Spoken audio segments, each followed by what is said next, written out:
మనమైతే ఈరోజు ఏమేమి చేసింది అనేది చూపిస్తా. వేడి వేడి అన్నము,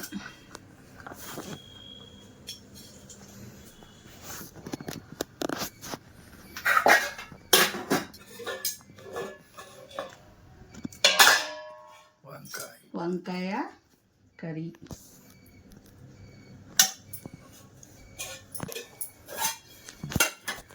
ఇది టమాటా పచ్చడి. మనం ఉడకబెట్టి పెట్టుకుంటాం చూడండి, అది టమాటా పచ్చడి.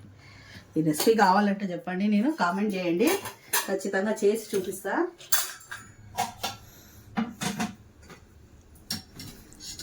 పాలకూర పప్పు, ఇది ఇవాల్టిది కాదు, నిన్నటిదే పాలకూర పప్పు ఉంది, అందుకనే వీటితోటి మనం ఇప్పుడు లంచ్ చేస్తాను. మీ ఇంట్లో ఇవాళ లంచ్ ఏంటిదో అనేది నాకు కామెంట్లో చెప్పండి ఫ్రెండ్స్.